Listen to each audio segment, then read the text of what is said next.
Hello, welcome back. So in this video we're going to continue running our app on my phone.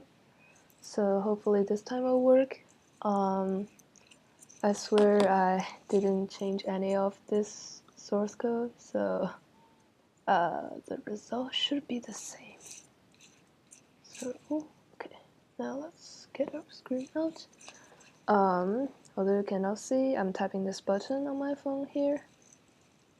And yeah, so this is PM's lab. I think most of you don't know who PM is because he is on sabbatical this year.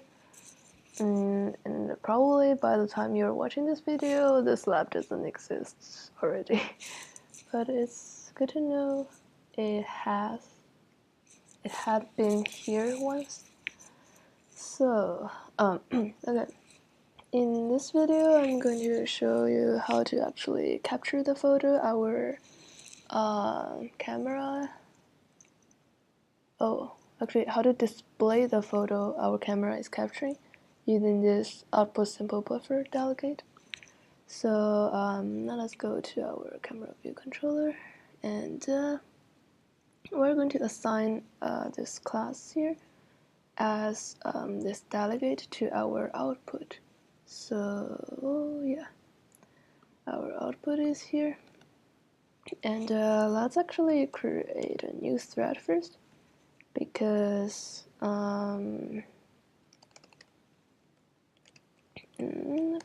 this output buffer, it is like constantly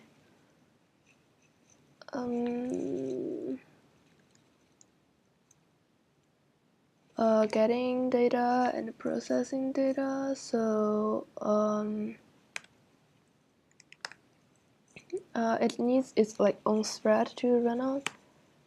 So in order to like not block all other stuff in our app, we have to create a new thread for it. So just name this thread, let's see, yeah, let's just call it buffer. Okay, and then we can set the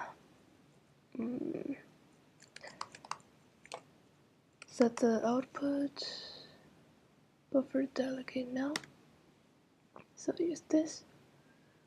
And the first one we can just write self here, and the queue is just the queue we created.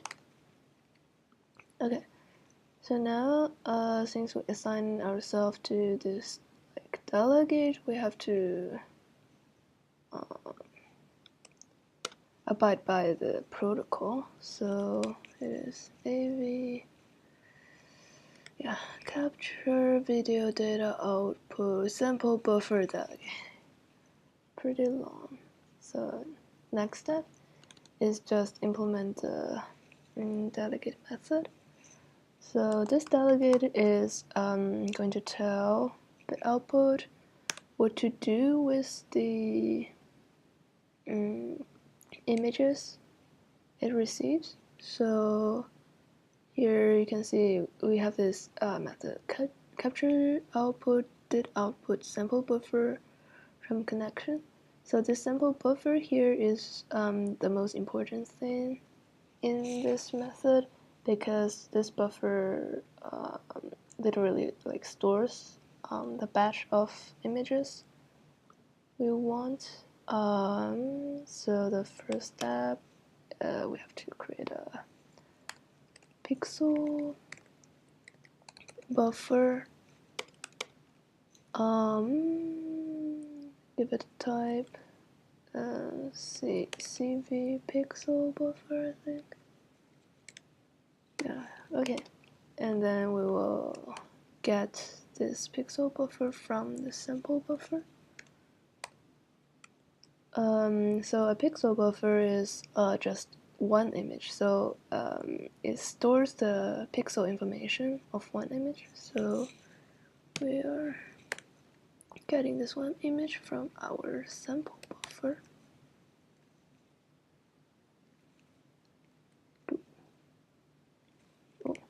sorry, it should be this. Okay, so the pixel buffer here actually is kind of equivalent to this image buffer, so just use it. And now we are going to get our CI image from this pixel buffer. So CI image, and we're going to initialize it with our CV image buffer and pass in our pixel buffer. Alright. So there are indeed a lot of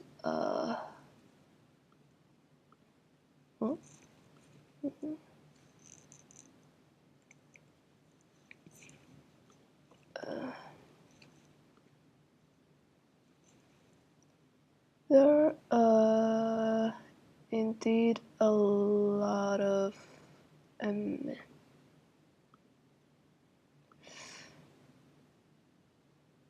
terms here, so if you're confused you can just click on them and go to the quick help tab here, quick help inspector actually, so you can see the definition of these words. For example, click on sample buffer, you can see the definitions. A core foundation object contains or more compressed samples of a particular media type.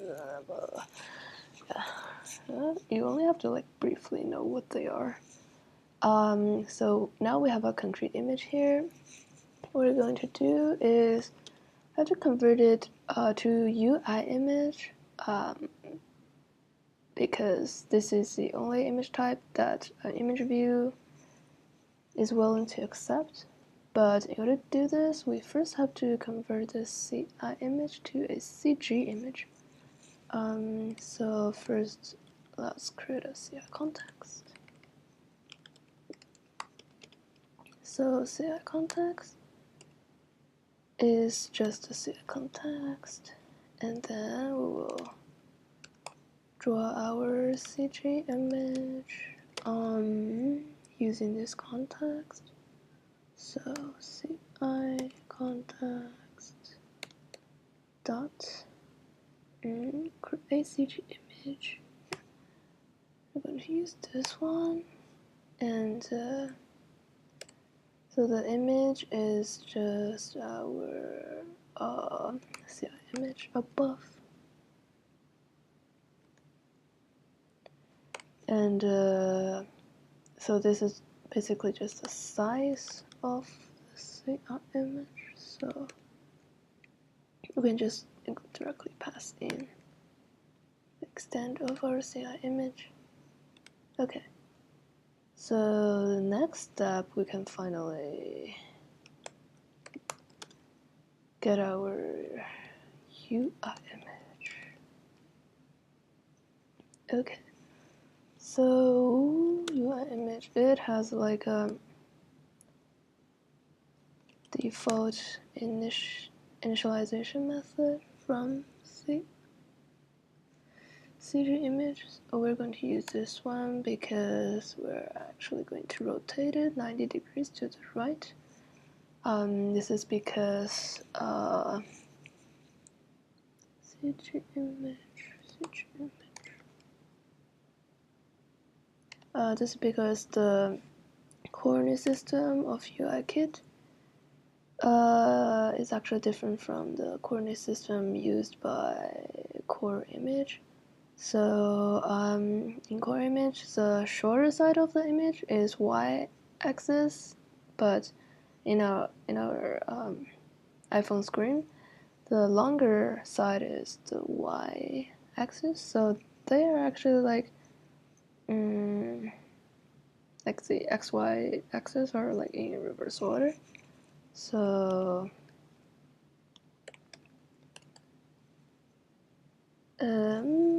so this is like very important to keep in mind, and also you have to rescale your image.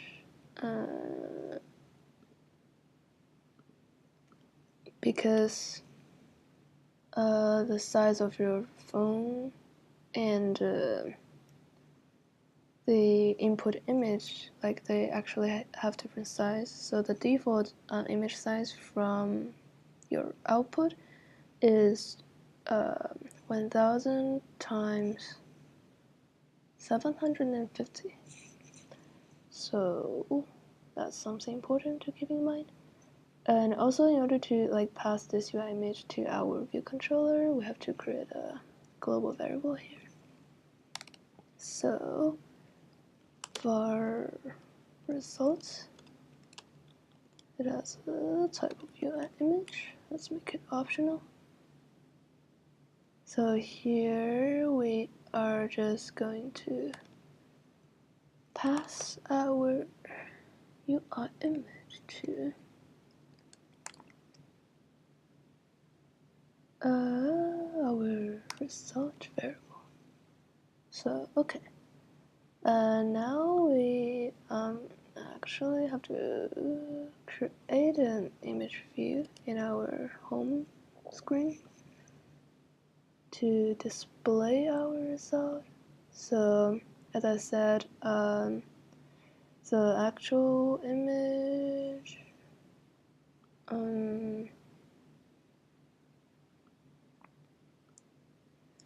extent is like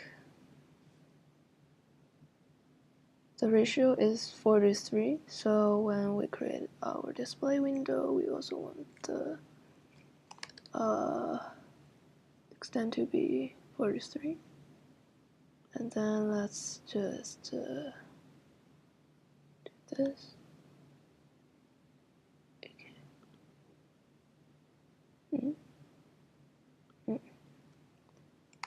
Should be 300. Oh, for some reason it's just let me actually do it here. So go to our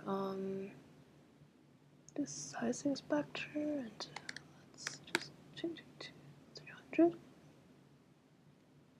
and move it to the middle. Okay, so now we can do our constraints. Then the button is just here, no problem. And also we have to add a button here to tell our phone to actually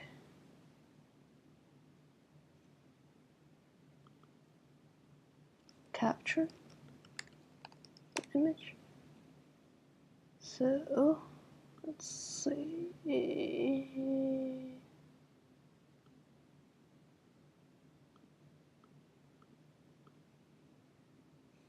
Okay, and open our assistant editor.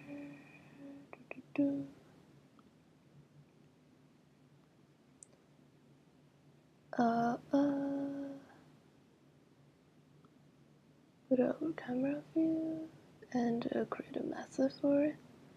So we have our cancel button here. We'll create one for our capture button.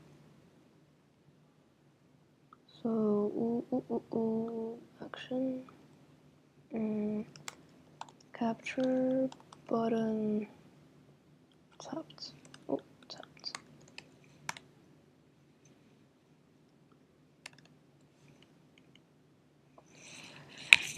Okay, capture button tapped, and then here we are also going to dismiss our view controller, but besides this we will also do something else. So let's go to our camera class first. Here we're going to create a boolean, so whether the capture button is tapped or not, and give it a default value false. So of course here we're going to change it to true. Okay, so back in our home view controller, We have to create a new method called a view will appear.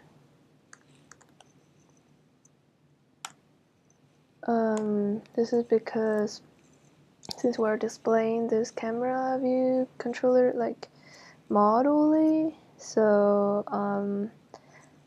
after we dismiss it, our like home view won't actually be reloaded. So if we want to do any changes, we have to do it in this will appear method.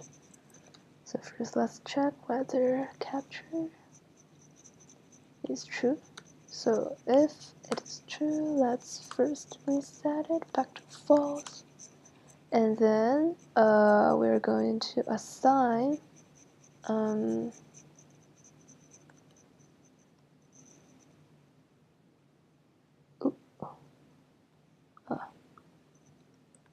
sorry, you didn't see anything. So actually, let me just so we just added our image UI image view, right? So let's actually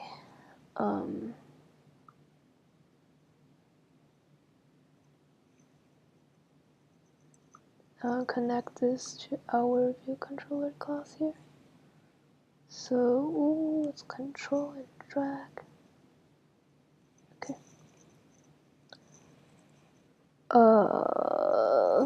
It's just image view.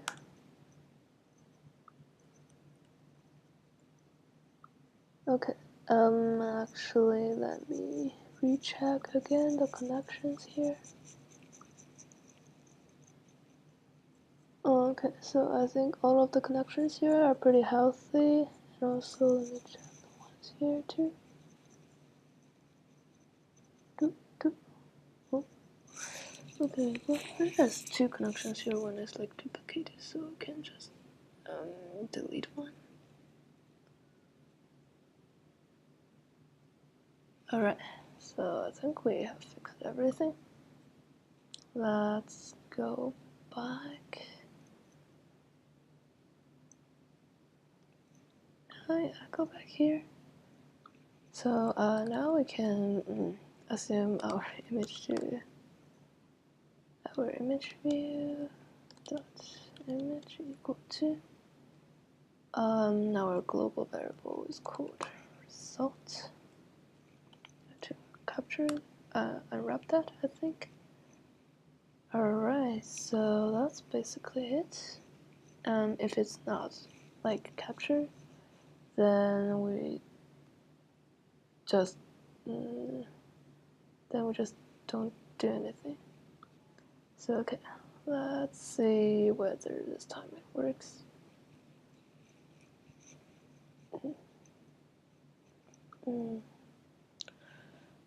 So remember I said the ratio of width and height is like this, and the ratio of our like display window preview window here is actually not this ratio. So in this image view, you will actually see some cropped image outside of this display window.